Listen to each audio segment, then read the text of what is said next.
Good morning, students. Class 6, Lesson 10, The Red Room. Now, students, we are going to start our remaining chapter, page number 66. Then I heard someone entering the house.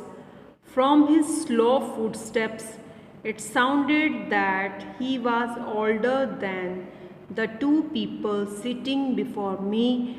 True enough, an old wrinkled man walked into the room with the help of a crutch. On one eye he wore a patch. In fact, all three old people themselves looked like ghosts. That is, if the ghost existed, their clothes, manners and speech all belonged to the past. फिर हमने किसी के घर में प्रवेश करने की आवाज़ सुनी. Entered from his slow footstep. हमने देखा कि एक बूढ़ा पर्सन आ रहा है. कि वो कितना बूढ़ा है, इतना बूढ़ा है कि जो वहाँ पर जो कि दो ओल्ड पीपल बैठे हैं उनसे भी अधिक बूढ़ा पर्सन है. वो बूढ़ा व्यक्ति जिसके फेस पे क्या पड़ी हुई हैं, रिंकल्ड पड़ी हुई हैं. रिंकल उसके चेहरे पर हैं. रिंकल्स क्या हैं, मतलब ये दिखा रही हैं वो काफ़ी ओल्ड एज पर्सन है. और क्या है, घर में प्रवेश कर रहा है. वैसाखी के सहारे क्या है, वो चल रहा है. वैसाखी के सहारे उसने घर में प्रवेश किया. तीनों बूढ़े व्यक्ति किसकी तरह, लुक्ड लाइक घोस्ट, किसकी तरह नज़र आ रहे हैं, भूत की तरह लग रहे थे. अगर वो घोस्ट होते, अगर भूत होते, उनके तौर तरीके पहले की तरह, all belong to the past, पहले की तरह दिखाई दे रहे थे. It is your choice dear boy, said the old man one more time. एक बार फिर से बूढ़ा आदमी बोला. बॉय, लड़के को, तुम्हारी मर्जी, क्या करना चाहते हो तुम कर सकते हो. A it is now please tell me where is this infamous haunted red room where I am to spend the night, I asked. अब मैं बोला, मुझे बताओ गुप्त डरावना रेड रूम कहाँ है, मुझे बताओ कहाँ है, मुझे वहाँ पर एक रात बितानी है, कि वो डरावना कमरा कहाँ पे है. Well, if you are insistent on doing that you must go there alone. We have never had the courage to go there. There is a candle outside, light to see the way. Walk along the passage till you come across a spiral staircase. Climb and then you will see a door which is covered with a green cloth. Enter the corridor. To the door, the red room is in the last one at the end of the corridor. Finish the old man. अगर तुम चाहते हो, अगर तुम चाहते हो यह करना, तुम्हें वहाँ अकेला जाना चाहिए. उस हॉरर रूम में हमें कभी भी साहस नहीं हुआ वहाँ पर जाने का. वहाँ अकेले जाने से पहले वहाँ बाहर की तरफ कैंडल है. रास्ता आगे देखने के लिए उसे जलाना.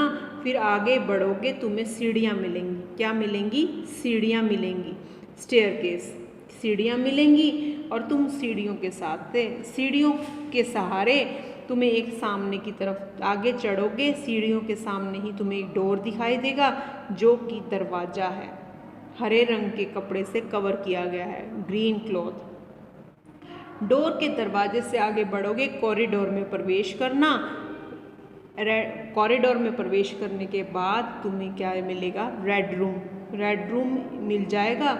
इतनी बातें ओल्ड मैन ने उस बहादुर बॉय को बताई जो कि 28 ईयर्स का है. I walked along the dark and shadowy corridors to reach the red room. Dark shadow danced across. I dare not look behind. The corridor smelled humid. But before I reached the room, I thought I saw shadow of the people huddled together, shaken. I demanded that they show themselves. Not getting a response, I bent forward, but it turned out to be a statue. अब उसने कहा मैं उस अंधकार की तरफ, I walked along, मैं उस अंधकार की तरफ आगे बढ़ा छायादार कॉरिडोर की तरफ और रेड रूम में पहुंचा। अंधकार जो रेड रूम में पहुंचा, अंधकार छाया हुआ था। ऐसा लग रहा था कि जैसे कि कोई डांस कर रहा है। मेरे में हिम्मत नहीं हुई मैं पीछे देखूं। कॉरिडोर में भी नमी थी, जैसे भीगा हुआ है।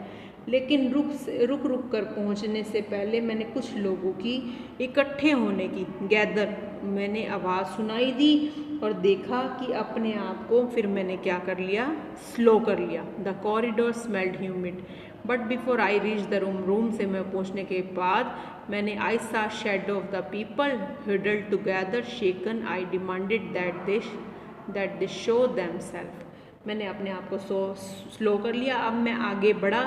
सामने से कोई रिस्पॉन्स नहीं आ रहा था। वो लोग बात कर रहे थे, छाया पड़ रही थी, लेकिन मेरे अंदर भी डर था। मैं भी क्या हो गया था, statue. And forward but it turn out to be a statue. मैं भी एक स्टैचू बन गया था और लगभग मैं डर रहा था। The great red room of the Lorraine castle was so big and dark that the light of the candle could not illuminate Lorraine, the whole room. Apprehensive, I recalled the memory of my friend who last stayed here, and I was found dead the next morning. I also remembered the other people who died staying in this room. I decided to make a complete survey of the room so that nothing would surprise me. Then I lit all the candle in the room and drew away all the curtains to make sure nobody hid behind them. Additional light was caused by the huge fireplace for which I was thankful. जब मैंने room के अंदर प्रवेश किया तो देखा room Lauren costal में था, अंधकार में था। पूरा रूम जो है कैंडल लाइट भी प्रकाश नहीं दे पा रही थी। पूरे रूम में क्या हो रही थी, मोमबत्तियाँ जल रही थी, पर रूम में प्रकाश नहीं था। डरते हुए मुझे अपने दोस्त की याद आई जो पिछले ईयर यहाँ पर आया था। अगले दिन उसकी वहाँ पर डेड बॉडी मिली थी। मुझे वो लोग भी याद आ रहे थे जो उस रूम में ठहरे हुए थे और वो मर चुके थे। मैंने निश्चय किया था कि मैं पूरे रूम का निरीक्षण करूँगा। कोई भी सरप्राइजिंग मैटर होगा मैं हौसले से हर चीज़ को देख रहा था जो मुझे मिल जाए। कोई भी डरावना, मुझे हर चीज़ का पर्दाफाश करके जाऊंगा, हर चीज़ को उजागर करके जाऊंगा। फिर मैंने पूरे रूम में कैंडल को जला दिया। Then I lit all the candle in the room. पूरे रूम में कैंडल को जला दिया और देखभाल की। कर्टेन के पीछे भी देखा, हर जगह चेक कर लिया कि कोई कर्टेन के पीछे तो नहीं छुपा। अब मैं श्योर हो गया कि कोई भी कर्टेन के पीछे नहीं था। अब मैंने अलग लाइट में जो है मैंने फायर प्लेस से जलाई, मोमबत्तियों को जलाया, पूरे रूम में उसको जला दिया और विच आई वाज थैंकफुल। अब मैं अपने आप से ही उसका धन्यवाद कर रहा था। पूरे रूम में उसने लाइट्स कर दी, मोमबत्तियों को जला दिया। ओके स्टूडेंट्स, रिमेनिंग चैप्टर हम नेक्स्ट डे करेंगे। ओके।